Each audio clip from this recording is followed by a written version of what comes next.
Dear students, मैं सौरभ सिंह, प्रवक्ता diet Sonbhadra, आप सभी का मेरे इस वीडियो क्लास में एक बार फिर से स्वागत है।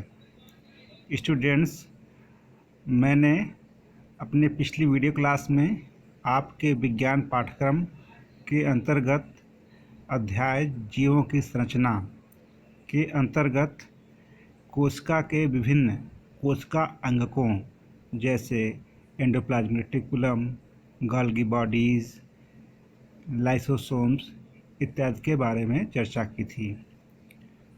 उसी क्रम में आज मैं शेष कोशिका अंगकों जैसे लवक यानी कि प्लास्टिड्स, माइटोकॉन्ड्रिया, सेंट्रोसोम, वैक्यूल और परऑक्सीसोम्स के बारे में चर्चा करूंगा। तो सबसे पहले हम चर्चा करते हैं लवक यानी कि प्लास्टिड्स पर। तो स्टूडेंट्स, लवक कोशिका के अंदर पाए जाने वाले वो कोशिकांग है जिनकी वजह से ये प्रकृति हमें इतनी रंग बिरंगी दिखाई देती है, और इन्हीं कोशिका अंगकों की वजह से ही धरती पर जीवन संभव है। तो अब हम चर्चा करते हैं लवक पर। लवक यानी कि प्लास्टिड्स, इन कोशिका अंगकों को प्लास्टिड्स नाम एक वैज्ञानिक थे, अर्नेस्ट हैकेल, उन्होंने दिया। यानी कि plastids term was given by E. Hückel या अर्नेस्ट हैकेल। लवक इस सारे पादपों में पाए जाते हैं, यानी कि सारे यूकैरियोटिक प्लांट सेल्स में पाए जाते हैं। साथ ही साथ कुछ प्रोटोजोअन्स में पाए जाते हैं, जैसे यूग्लिना। ये जो लवक होते हैं, इनके अंदर कुछ पिगमेंट्स होते हैं, वर्णक होते हैं। इन वर्णकों की उपस्थिति के आधार पर लवक तीन प्रकार के होते हैं।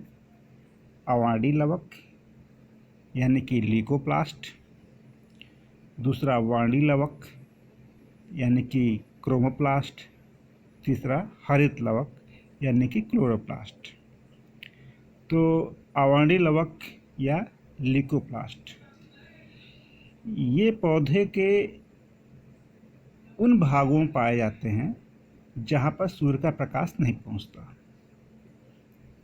तो ल्यूकोप्लास्ट जो लवक होते हैं, ये पौधे के उन कोशिकाओं में पाए जाते हैं जहाँ पर सूर्य का प्रकाश नहीं पहुँचता, जैसे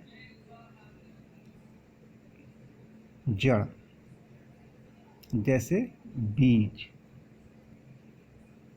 ठीक है, नाम से ही पता चल रहा है अवर्णी लवक, यानी कि इनके अंदर कोई वर्णक यानी कि पिगमेंट नहीं पाया जाता। इनका काम क्या होता है, ये जो फोटोसिंथेसिस प्रक्रिया के फलस्वरूप जो भोज्य पदार्थ बनते हैं, उनको ये संचय करने का काम करता है, स्टोर करने का काम करता है। जैसे कार्बोहाइड्रेट तो बनता ही है, साथ ही साथ ये तो प्रकाश संश्लेषण से बनता है, साथ ही साथ उसका में क्या होते हैं, प्रोटीन्स बनते हैं with help of ribosome, lipids बनते हैं with help of smooth endoplasmic reticulums. तो इन सब को संचय का काम कौन करता है, ल्यूकोप्लास्ट। ल्यूकोप्लास्ट क्या है, एक लवक है जिसमें कोई पिगमेंट नहीं पाया जाता। तो इनकी उपस्थिति कहाँ हो सकती है, पौधे के उन भागों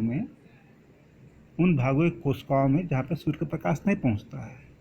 तो जैसे मूली हो गया, है ना, तो या इसको हम मूली की जड़ों की कोशिकाओं में पा सकते हैं। उसी प्रकार से जो मक्के के बीज होते हैं, वहाँ पे भी क्या है, स्टार्च फूड जो मटेरियल है, स्टार्च है, वो कहाँ पे स्टोर होता है? लिकोप्लास्ट के रूप में मक्के के बीज में पाया जाता है।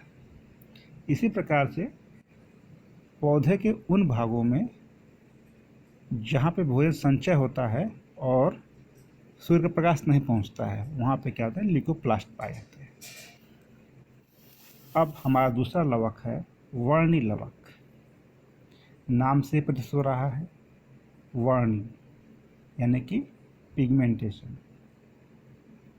तो वर्णी लवक या क्रोमोप्लास्ट ऐसे लवक होते हैं जो रंगीन होते हैं। ये प्रायः किस रंग के होते हैं? लाल रंग के होते हैं, पीले, नारंगी, बैंगनी इत्यादि रंग के होते हैं। और ये रंग क्यों होता है? क्लोरोप्लास्ट रंगीन क्यों होता है? क्योंकि इनमें जो पिगमेंट पाया जाता है वो होता है ज़ैंथोफिल, कैरोटीनॉइड्स, कैरोटीन। ये वर्णक पाए जाते हैं, इनकी वजह से क्रोमोप्लास्ट जो लव होता है रंगीन होते हैं। ये कहाँ पाए जाएंगे? पौधे के रंगीन भागों में। रंगीन भाग क्या क्या होते हैं पौधे में? सबसे पहले पुष्प होते हैं। पुष्प से क्या बनता है? फल बनता है। तो फल की जो भित्ति होती है रंगीन होती है, जैसे आम हुआ, वो शुरू में हरे रंग का होता है क्लोरोप्लास्ट की वजह से, पर बाद में पीला हो जाता है, वो क्रोमोप्लास्ट की वजह से हो गया।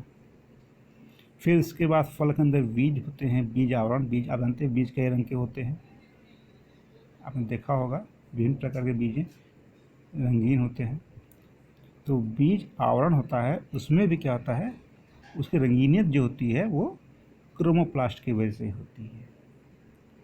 और इन्हीं लवकों की वजह से आप जानते हैं, मैंने बताया कि पुष्प रंगीन होते हैं। और रंगीनियत क्या काम करती है? कीट पतंगों को आकर्षित करती है। क्यों? पॉलिनेशन के लिए। ठीक है, तो ये वर्णी लवक हो गया। ठीक है, यानी कि क्रोमोप्लास्ट। अब तीसरे प्रकार का लवक है वो है क्लोरोफिल। ये हरे रंग के होते हैं। क्यों? क्योंकि इनमें जो पिगमेंट होता है ये क्या होता है? क्लोरोफिल होता है। क्लोरोफिल हरे रंग का होता है। और इसमें एक और पिगमेंट पाया जाता है कैरोटीनॉइड्स। तो क्लोरोफिल और कैरोटीनॉइड पिगमेंट की वजह से ये जो हरित लव होता है हरे रंग का होता है। और ये जो क्लोरोफिल होता है, जो पिगमेंट क्लोरोफिल होता है, वो क्या करता है? प्रकाश संश्लेषण जो एक प्रक्रिया होती है उसके लिए क्या करते हैं? ये प्रकाशीय ऊर्जा का अवशोषण करते हैं, और जिसकी वजह से क्या होता है? पौधों का भोजन का निर्माण होता है। यानी कि जो क्लोरोप्लास्ट होते हैं वो क्या करते हैं? सूर्य की प्रकाशीय ऊर्जा और प्रकाशीय ऊर्जा की सहायता से वातावरण में उपलब्ध कार्बन डाइऑक्साइड और पानी की सहायता से क्या निर्माण करते हैं? भोज्य पदार्थ, यानी कि क्या है वो? कार्बोहाइड्रेट। और साथ ही साथ एक बहुत ही महत्वपूर्ण गैस जो जीवन के चलने के लिए आवश्यक है, यानी कि ऑक्सीजन। ऑक्सीजन सह उत्पाद के रूप में उत्पन्न होती है। और इसी ऑक्सीजन का उपयोग करके इस प्रकृति में पाए जाने वाले अधिकांश जीव और पौधे भी क्या करते हैं? ऊर्जा प्राप्त करते हैं। कैसे?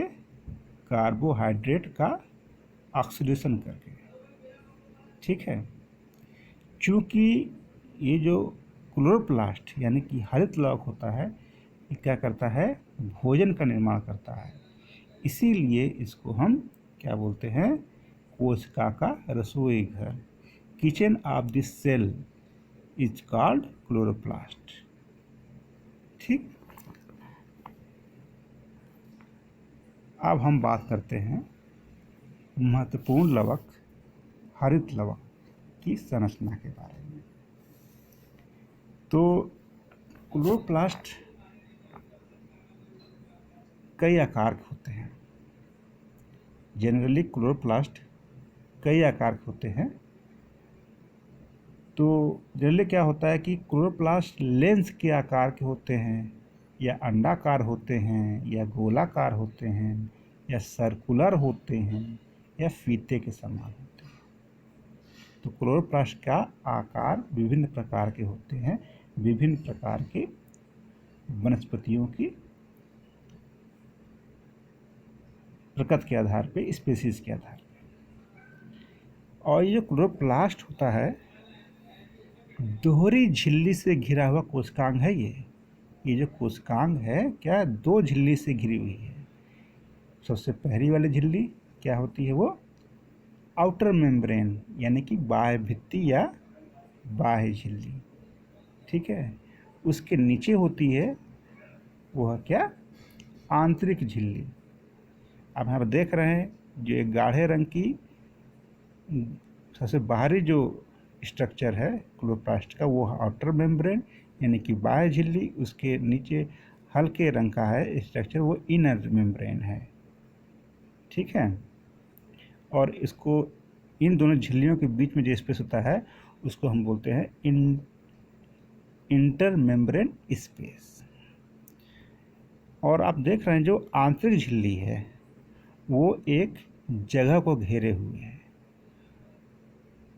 और उस जगह में क्या है, लिक्विड भरा हुआ होता है, ठीक है। उस स्पेस को, वो जो द्रव भरा हुआ स्पेस है, आंतरिक झिल्ली से घिरा हुआ द्रव भरा जो जगह है, उसको हम बोलते हैं क्या, पीठिका या स्ट्रोमा। समझ में आ रहा है ना। और स्ट्रोमा में आप देख रहे हैं क्या है, चपटे झिल्ली युक्त थैली के समान संरचनाएं हैं, ठीक है ना। यहाँ आप देख रहे हैं चपटे झिल्ली युक्त थैली की समान संरचनाएं हैं, जिन्हें हम क्या बोलते हैं, थैलेक्वाइड बोलते हैं। क्या बोलते हैं, थैलेक्वाइड। यहाँ पर आप देख रहे हैं थैली के समान क्या है, चपटी चपटी छोटी छोटी सिक्के के आकार की क्या है, रचनाएं हैं। इन रचनाओं को हम क्या बोलते हैं, थैलेक्वाइड। जो सिंगल रचना है वो थैलेक्वाइड। और थैलेक्वाइड एक के ऊपर एक इकट्ठा होकर के क्या बना रहा है, सिक्के के ढेर के समान संरचना बना रहा है। देख रहे हैं आप, थैलेक्वाइड जो है, एक थैलेक्वाइड दूसरे थैलेक्वाइड अरेंज है, फिर तीसरा उसके ऊपर, यानी कि सिक्के के ढेर दिखाई दे रहे हैं, ठीक है। तो इस थैलेक्वाइड के ढेर को हम क्या बोलते हैं, ग्रैनम। और ये जो ग्रैनम है ये क्या है, एक दूसरे से क्या है, झिल्ली नुमा नलिका से जुड़े रहते हैं। आप देख रहे हैं यहाँ पे एक ग्रैनम है, दूसरा ग्रैनम है, ठीक है ना। ये सब ग्रैनम आपस में जुड़े होते हैं, कैसे, झिल्ली नुमा नलिकाओं से जुड़े हैं। इन नलिकाओं को हम क्या बोलते हैं, स्ट्रोमा पटलिकाएं या स्ट्रोमा लैमेली। और जो थैलेक्वाइड है, थैलेक्वाइड में ही क्या होता है, उसका जो पिगमेंट होता है हरित लवक, जिसकी वजह से हरा दिखाई देता है, यानी उसका पिगमेंट क्या है, क्लोरोफिल। ये क्लोरोफिल कहाँ पे स्थित है, थैलेक्वाइड की मेम्ब्रेन में। तो इस थैलेक्वाइड मेम्ब्रेन में क्या है, क्लोरोफिल होता है, साथ ही साथ में कैरोटीनॉइड्स भी पाए जाते हैं, ठीक है। और स्ट्रोमा में क्या होते हैं, स्ट्रोमा हमने बताया क्या है, थैलेक्वाइड है, फिर थैलेक्वाइड से बना हुआ ग्रैनम है, ग्रैनम को जोड़ने वाला क्या है, स्ट्रोमा लैमेली है या स्ट्रोमा पटलिकाएं, ठीक है ना। तो इसके साथ ही साथ जो स्ट्रोमा है, यानी कि आंतरिक झिल्ली से घिरा हुआ जो द्रव है, ठीक है ना, उसमें क्या होता है, अनेक प्रकार के एंजाइम होते हैं, ठीक है, जो कि क्या करते हैं, कार्बोहाइड्रेट के निर्माण में सहायक होते हैं। साथ ही साथ हरित लवक के स्ट्रोमा में क्या होता है, स्वयं का वृत्ताकार यानी कि सर्कुलर डीएनए होता है, ठीक है, आरएनए होता है, एटीएस टाइप का राइबोसोम पाया जाता है, ठीक है ना। तो चूंकि क्लोरोप्लास्ट में क्या है, खुद का डीएनए है, राइबोसोम भी है, आरएनए भी है। इसकी सहायता से क्लोरोप्लास्ट क्या करता है, अपनी आवश्यकता की अधिकांश प्रोटीन्स का वो निर्माण कर लेता है। साथ ही साथ क्या करता है, इन्हीं सर्कुलर डीएनए की वजह से ये क्या कहते हैं, अपनी खुद की उत्पत्ति कर लेते हैं। मतलब कि एक क्लोरोप्लास्ट से दूसरा क्लोरोप्लास्ट बनता है, दूसरे से तीसरा बनता है, ठीक है ना। तो क्लोरोप्लास्ट की ओरिजिन क्या तो स्वयं होती है। इसका कोशिका के डिवीजन से कोई मतलब नहीं कि कोशिका डिवाइड होगी, कोशिका विभाजित होगी तब दूसरा क्लोरोप्लास्ट मिलेगा, ऐसा मतलब नहीं है। क्लोरोप्लास्ट अपने आप स्वयं विभाजित होकर के दूसरा क्लोरोप्लास्ट बना लेता है।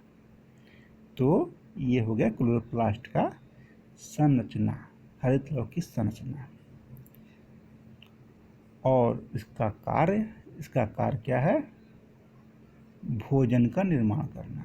कैसे करते हैं, सूर्य के प्रकाश की उपस्थिति में वातावरण की कार्बन डाइऑक्साइड और जल को लेकर के ये क्या करते हैं, कार्बोहाइड्रेट बनाते हैं, और साथ ही साथ एक महत्वपूर्ण गैस बाय प्रोडक्ट के रूप में, सह उत्पाद के रूप में ऑक्सीजन को उत्पन्न करते हैं। तो ये हरित लवक हो गया। इससे पहले हमने लवक बताया, फिर हरित लवक की संरचना और कार्य। अब हमारी जो अगली जो कोशिकांग है उसको हम क्या कहते हैं, माइटोकॉन्ड्रिया। माइटोकॉन्ड्रिया वह कोशिकांग है जिसकी वजह से ये जो हमारी प्रकृति है, प्रकृति में क्या है, गतिशीलता है, मोमेंट है। क्यों? क्योंकि हम जानते हैं कि मोमेंट के लिए यानी कि किसी भी प्रकार को कार्य करने के लिए क्या होती है, ऊर्जा की आवश्यकता पड़ती है। ये ऊर्जा कहाँ से मिलता है, ये ऊर्जा मिलता है एटीपी के जरिए, ठीक है। तो प्रकृति की गतिशीलता को बनाए रखने के लिए कौन जिम्मेदार हो सकता है, माइटोकॉन्ड्रिया। तो ये जो माइटोकॉन्ड्रिया है इसकी खोज सबसे पहले कोलिकर नामक वैज्ञानिक ने की थी, और माइटोकॉन्ड्रिया को माइटोकॉन्ड्रिया नाम दिया बिंडा नामक वैज्ञानिक ने। माइटोकॉन्ड्रिया क्या होते हैं, बेलनाकार, इनके भी कई आकार प्रकार होते हैं। ये बेलनाकार भी सकते हैं, छड़ाकार भी सकते हैं, गोलाकार भी सकते हैं, ठीक है ना। तो जो माइटोकॉन्ड्रिया होता है ये क्या होता है, पादप कोशिका और जंतु कोशिका, यानी कह सकते हैं कि यूकैरियोटिक जंतु कोशिका और पादप कोशिका सभी में पाए जाते हैं।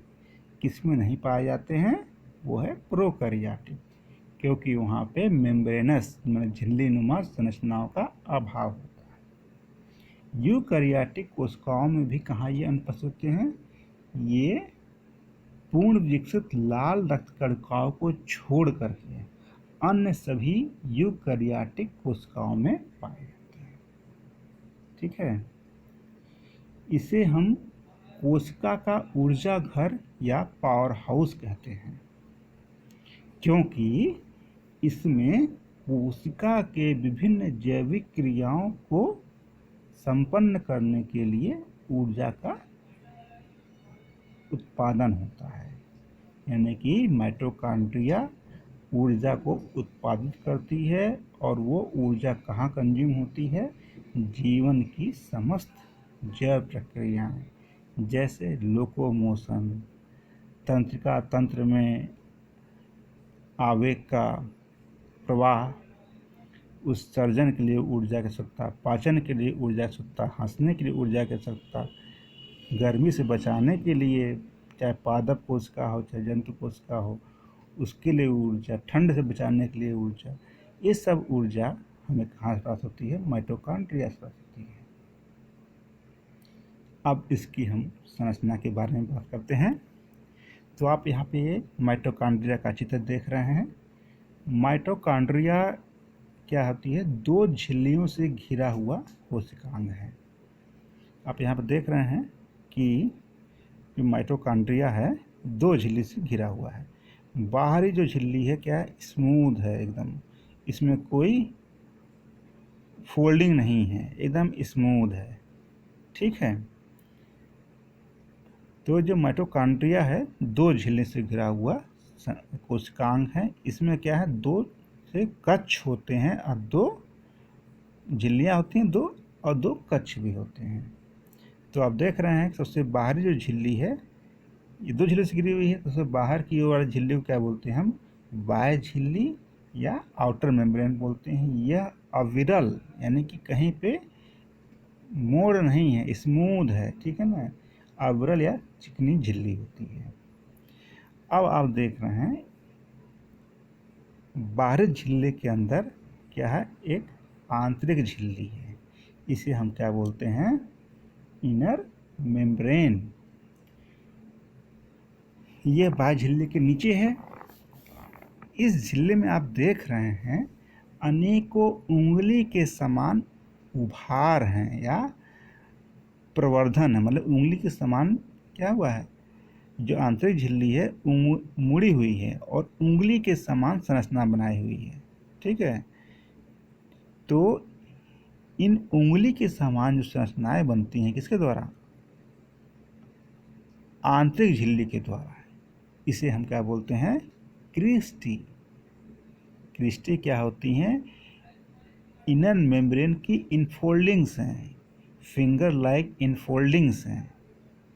ठीक है, और आप देख रहे हैं कि ये जो क्रिस्टी हैं सामान्यतः क्या होते हैं? एक दूसरे के पैरेलल होती हैं, यानी कि एक क्रिस्टी के जस्ट पैरेलल दूसरी क्रिस्टी होती है, उसके पहले तीसरी क्रिस्टी होती है। ठीक है ना, और क्रिस्टी के कारण क्या होता है? आंतरिक झिल्ली का सतह का क्षेत्रफल क्या होता है? काफ़ी बढ़ जाता है। ठीक है, और आप यहाँ पर देख रहे हैं जो क्रिस्टी है बीच में दिखाई दे रहा है एफ। ठीक है ना, तो इन क्रिस्टी की सतह पर अनेक छोटे छोटे रैकेट के समान आकृति वाले कण लगे हैं। आप देख रहे हैं काले काले डॉट्स दिखाई दे रहे हैं आंतरिक झिल्ली पर। ठीक है ना, तो इन रैकेट के समान जो छोटे छोटे कण के समान संरचनाएं जो आंतरिक झिल्ली पे लगी हुई हैं, इनको हम क्या बोलते हैं? F1 पार्टिकल्स या एलिमेंट्री पार्टिकल या ऑक्सीसोम कण बोलते हैं। ठीक है, अब देखिए हमने पहले बताया कि माइटोकॉन्ड्रिया क्या है? 2 झिल्लियों से घिरी संरचना है। तो इन दोनों झिल्लियों के बीच में जो स्पेस होता है, ठीक है, उसको हम क्या बोलते हैं? झिल्ली मध्यस्थ कक्ष या इंटर मेम्ब्रेन स्पेस बोलते हैं। तो यहाँ पे 2 झिल्लियों, बाह्य झिल्ली और अंतर झिल्ली क्या है? उंगली के समान क्या है? प्रवर्धित है या उभारित है। उन दोनों झिल्लियों के बीच में जो स्पेस होता है उसको हम क्या बोलते हैं? इंटर मेम्ब्रेन स्पेस या झिल्ली मध्यस्थ कक्ष बोलते हैं। ये खाली नहीं होता है, हवा नहीं भरी होती है, इसमें क्या होती है? ये कुछ द्रव भरे होते हैं। इसमें विभिन्न प्रकार के एंजाइम्स होते हैं जो कि ऊर्जा उत्पादन में यानी श्वसन की क्रिया में उपयोग में लाए जाते हैं।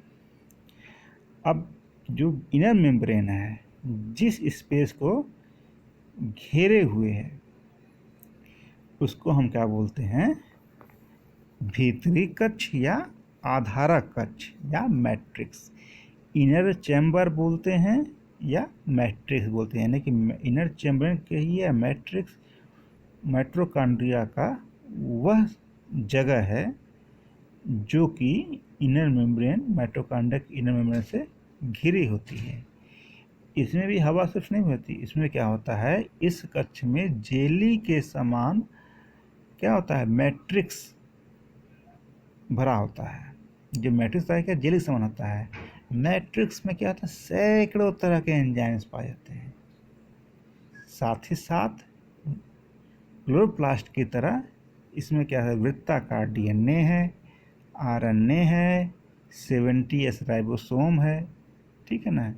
इन सब की सहायता से माइटोकॉन्ड्रिया भी क्या करता है, अपनी आवश्यकता की अधिकांश प्रोटीन बना लेता है। कुछ की तो साइटोप्लाज्म से आवश्यकता पड़ती है, क्लोरोप्लास्ट में भी, इसमें भी, पर अपनी अधिकांश प्रोटीनों को माइटोकॉन्ड्रिया और क्लोरोप्लास्ट बना लेते हैं। और जिनकी सहायता से क्लोरोप्लास्ट भी क्या होता है, अपनी तरह से मतलब कि विभाजित होकर के अपनी तरह दूसरा क्लोरोप्लास्ट बना लेता है। इसीलिए हम क्लोरोप्लास्ट और माइटोकॉन्ड्रिया को क्या बोलते हैं, सेमी ऑटोनॉमस ऑर्गन बोलते हैं, स्वायत्त शासी कोशिका। तो माइटोकॉन्ड्रिया एक क्या है, स्वायत्त शासी कोशिकांग है, अर्ध स्वायत्त शासी बोलेंगे, सॉरी, अर्ध स्वायत्त शासी। माइटोकॉन्ड्रिया और क्लोरोप्लास्ट क्या है, अर्ध स्वायत्त शासी, यानी कि सेमी क्या बोलते हैं, ऑटोनॉमस ऑर्गेनेल है। क्यों? क्योंकि ये दोनों अंगक अपने अधिकांश प्रोटीन की क्या करते हैं, अपने अधिकांश प्रोटीन बना लेते हैं, और जिनकी सहायता से अपना ये विभाजन करके नए माइटोकॉन्ड्रिया और कोशिकांग बना लेते हैं। तो अब हम बात कर, ये संरचना हो गई माइटोकॉन्ड्रिया की। आप देख रहे हैं कि इसके मैट्रिक्स में क्या है, सर्कुलर डीएनए पड़ा हुआ है, ठीक है ना, राइबोसोम्स हैं हरे रंग के, ठीक है ना। तो ये हो गई संरचना। अब हम बात करते हैं माइटोकॉन्ड्रिया के कार्य। माइटोकॉन्ड्रिया को हम क्या बोलते हैं, कोशिका का ऊर्जा घर बोलते हैं, power house of this cell. कोशिका की 95% ऊर्जा की जो आवश्यकता होती है, उसकी पूर्ति और उत्पादन कहाँ से होती है, माइटोकॉन्ड्रिया से होती है, ठीक है ना। जो कोशिकाओं की ऊर्जा की जो आवश्यकता होती है, उसका 90%, 95% का उत्पादन कहाँ होता है, माइटोकॉन्ड्रिया से होता है, ठीक है ना। माइटोकॉन्ड्रिया क्या करता है, ऊर्जा के धनी ईंधन, यानी कि एनर्जी रिच फ्यूल, जैसे कि फैटी एसिड्स, है ना, वसा अम्ल, कार्बोहाइड्रेट्स जैसे कि शुगर, यानी कि मोर स्पेसिफिकली ग्लूकोज, और अमीनो अम्लों, अमीनो एसिड्स को क्या करता है, कुछ जटिल एंजाइमों की सहायता से ऑक्सीकरण करके ऊर्जा का उत्पादन करता है।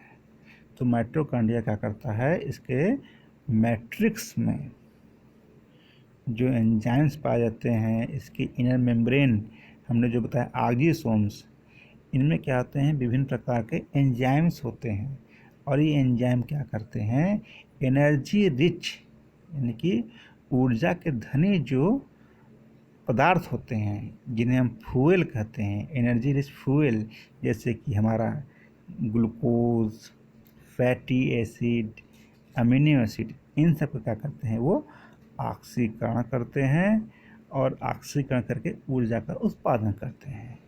ये जो ऊर्जा उत्पादित होती है, वो संचय होता है एटीपी के रूप में, एडिनोसिन ट्राइफॉस्फेट के रूप में संचित हो जाता है, ठीक है।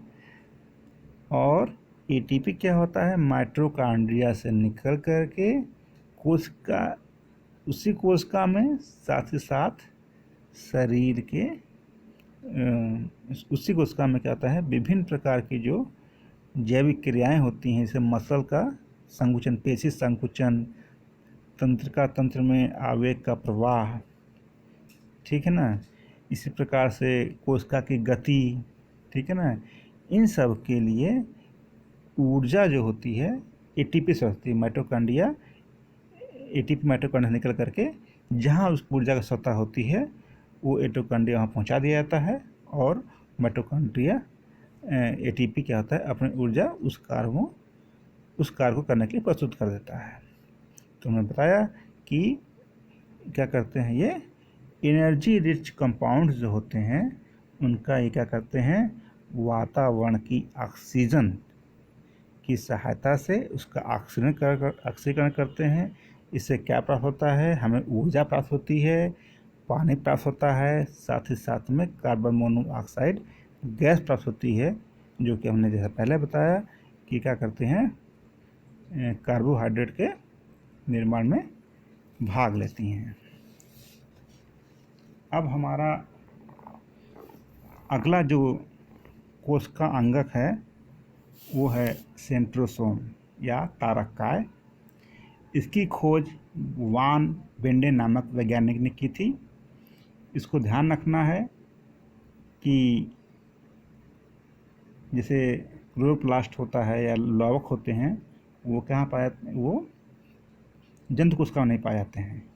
उसी प्रकार से सेंट्रोसोम क्या होते हैं, ये कहते हैं पादप कोशिका में अनुपस्थित होते हैं।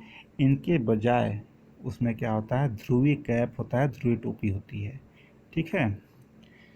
तो और ये जंतु कोशिका में सभी पाए जाते हैं एक्सेप्ट तंत्रिका कोशिका को छोड़ करके। तो तंत्रिका कोशिका को छोड़ करके सभी प्रकार की जंतु कोशिकाओं में केंद्रक जो होता है यानी कि जो सेंट्रोसोम जो होता है या तारककाय जो होता है केंद्रक के समीप, केंद्रक के पास पाया जाता है। ये कोशिका के द्रव में एक तारा नुमा यानी स्टार लाइक स्ट्रक्चर होती है, ठीक है, जिसे हम क्या बोलते हैं सेंट्रोसोम। तो सेंट्रोसोम क्या होता है, it is a star like structure, तारा के समान संरचना होती है जो कि कहाँ होती है साइटोप्लाज्म में पड़ी होती है, जिसके करीब कोशिका के केंद्रक यानी न्यूक्लियस के पास पड़ी हुई होती है, ठीक है। तो इसमें आप देख रहे हैं कि प्रत्येक सेंट्रोसोम में 2 तारक केंद्र होते हैं। यहाँ देखिए ये चित्र है, ये सेंट्रोसोम का है, ठीक है। तो सेंट्रोसोम तारा के समान संरचना दिखाई दे रही है, ठीक है ना। सेंट्रोसोम में क्या है 2 ठो सेंट्रियोल होते हैं, 2 ठो क्या तारक केंद्र होते हैं तथा दोनों तारक केंद्र एक दूसरे के लंबवत होते हैं। आप यहाँ देख रहे हैं दोनों तारक केंद्र सेंट्रियोल्स हैं एक दूसरे के क्या हैं लंबवत है। तारक केंद्रक बेलनाकार संरचनाएं होती हैं जो कि किससे बनी होती हैं माइक्रोट्यूब्यूल्स नामक प्रोटीन से यानी कि सूक्ष्म नलिकाएं नामक प्रोटीन से बनी होती हैं, ठीक है। और क्या करती हैं ये पौधों की कोशिकाओं में हमने बताया जैसे कि इसमें क्या होता है पौधे कोशिकाओं में सेंट्रोसोम अनुपस्थित होता है, उनके बदले क्या होता है ध्रुव टोपियाँ होती हैं। ध्रुव टोपियाँ यानी कि पोलर कैप्स नामक क्या होती हैं संरचनाएं पाई जाती हैं, ठीक है।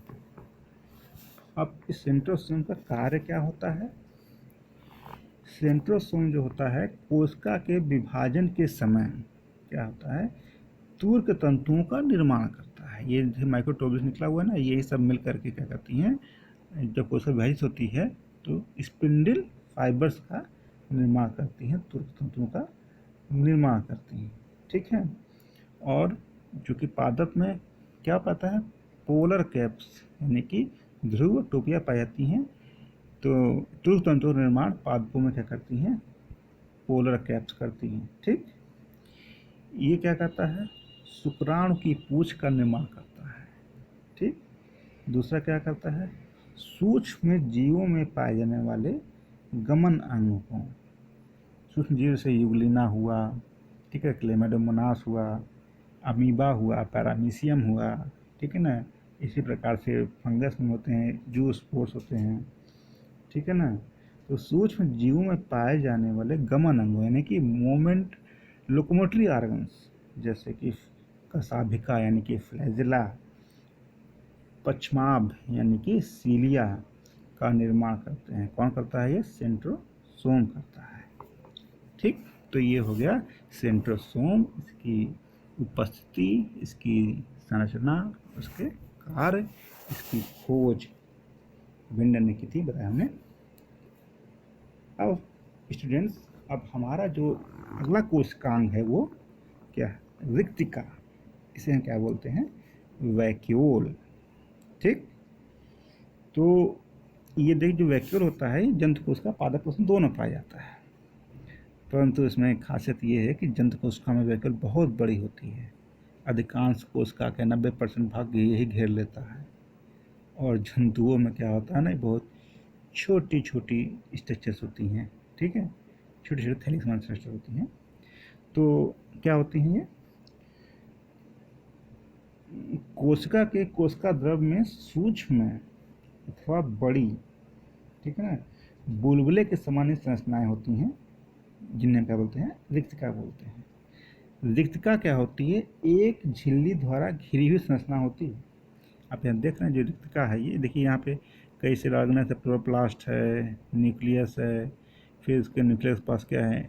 एंडोप्लाज्मिक रेटिकुलम है, ठीक है ना, माइटोकॉन्ड्रिया है। तो ये क्या है? साइटोप्लाज्म में पाई जाती है, थैली के समान, बुलबुले के समान संरचना होती है। ये क्या होती है? एक झिल्ली से घिरी होती है। इस झिल्ली को हम क्या बोलते हैं? टोनोप्लास्ट। ठीक है ना, तो tonoplast is a single membrane structure which surrounds the vacuole. रिक्तिका को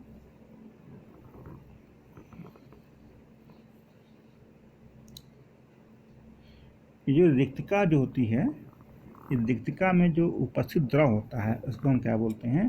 कोशिका रस, यानी कि सेल सैप कहते हैं। कोशिका रस में क्या पाया जाता है? जल पाया जाता है, अधिकांश जल ही होता है।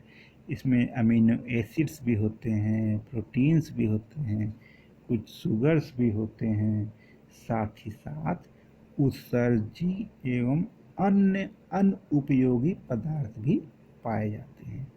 जो टोनोप्लास्ट होता है उसका अंदर जो द्रव होता है उसमें अधिकांश जल होता है, परंतु साथ ही साथ उसमें क्या होता है? अमीनो एसिड्स पाए जाते हैं, प्रोटीन्स हैं, उत्सर्जी पदार्थ हैं, शुगर है, ठीक है, और अदर नॉन यूज मटेरियल्स भी पाए जाते हैं। हमने बताया कि पौधों की कोशिकाओं में रिक्तिकाएँ बहुत बड़ी होती हैं, कोशिका के सापेक्ष काफ़ी बड़ी होती हैं, स्पष्ट, और ये स्थायी होती हैं, मतलब कि एक बार हैं तो हैं, बनती बिगड़ती नहीं हैं। परंतु जंतु कोशिका में क्या होती? छोटी होती हैं, बनती बिगड़ती रहती हैं। ठीक है ना। पौधों की कोशिकाओं में, जो पौधों की कोशिकाओं में जो रिक्तिका होती है, कोशिका का लगभग संपूर्ण आयतन, यानी कि 90% स्थान, 90% जो आयतन होता है कोशिका का, यही घेर लेती है। जिसकी वजह से होता क्या है कि पौधों की कोशिकाओं में जो केंद्रक हुआ तथा साथ ही साथ अन्य कोशिकांग, सेल ऑर्गेनेल्स कोशिका की तरफ क्या होते हैं? बेचारे खिसक करके एक तरफ इकट्ठा हो जाते हैं। कोशिका के में वैक्यूल की वजह से सारे कोशिकांग, चाहे माइटोकॉन्ड्रिया हो चाहे और कोशिकांग, वो सब खिसक करके एक कोने में इकट्ठा हो जाते हैं, एक ही जगह रहते हैं। ठीक है, अब ये जो हमने बताया क्या, वैक्यूल यानी कि रिक्तिका, इसका कार्य क्या होता है? रिक्तिकाएं कोशिकाओं में क्या करती हैं? परासरण दाब को मेंटेन किया जाती हैं, बनाए रखने में सहायता करती हैं। ठीक है, इसी के वजह से जो प्लांट सेल होता है वो उसमें टर्गिड होता है, फ्लैसिड नहीं होता है कि वो कुम्हला गया, ऐसा नहीं होता है, वो फ्लैसिड होता है, तरताजा होता है। ठीक है, तो ये जो क्या होता है हमारा, ये वैक्यूल यानी रिक्तिका क्या करती हैं? ये कोशिकाओं में क्या होते हैं? पार्षद दाब को मेंटेन किए जाती हैं, जिससे प्लांट कोशिका क्या होती हैं? टर्गिड होती हैं हमेशा। दूसरा काम क्या करते हैं? जल तथा अन्य अनुपयोगी पदार्थों का क्या करती है? संग्रह करती है। कौन करता है ये? वैक्यूल यानी कि रिक्तिका। तो स्टूडेंट्स, अभी हमने चर्चा किया मुख्य कोशिकांगों के बारे में, लवक, उसका चर्चा किया माइटोकॉन्ड्रिया, उसके बाद चर्चा किया सेंट्रोसोम, उसके बाद दिक्तिका। अब एक और छोटी सी संरचना है, बहुत इंपॉर्टेंट है, वो है परऑक्सीसोम्स। परऑक्सीसोम्स क्या होता है? परऑक्सीसोम्स जो होते हैं विभिन्न एंजाइमों से युक्त छोटे और गोलाकार कोशिकांग होते हैं। ये भी क्या होते हैं, वैक्यूल की तरह से एक झिल्ली के द्वारा घिरे होते हैं और इसमें ज़्यादातर कैटलेज नामक एक एंजाइम होता है वो पाया जाता है। ये इधर कहाँ पाई जाती हैं? वृक्क यानी कि किडनी, यकृत यानी कि लीवर आदि कोशिकांगों में पाए जाते हैं। इनके अंदर कैटालेज एंजाइम पाया जाता है और इनका कई काम हैं। इनमें से मुख्य काम क्या है कि डिटॉक्सिफिकेशन, निराविषीकरण। कोशिकाओं में जो विभिन्न प्रकार की जैविक क्रियाएं होने से क्या होते हैं, कुछ विषैले पदार्थ भी बनते हैं। साथ ही साथ हम क्या करते हैं, या प्रत्येक जीव वातावरण से कुछ कीटनाशक, हार्मफुल फार्मास्यूटिकल मेडिसिन, ठीक है ना, पेट्रोलियम, ये सब क्या है आती रहती हैं। इनको हम इनगल्फ करते हैं या मतलब मुंह से खाते हैं या फिर वायु में आते हैं या पानी में आते हैं।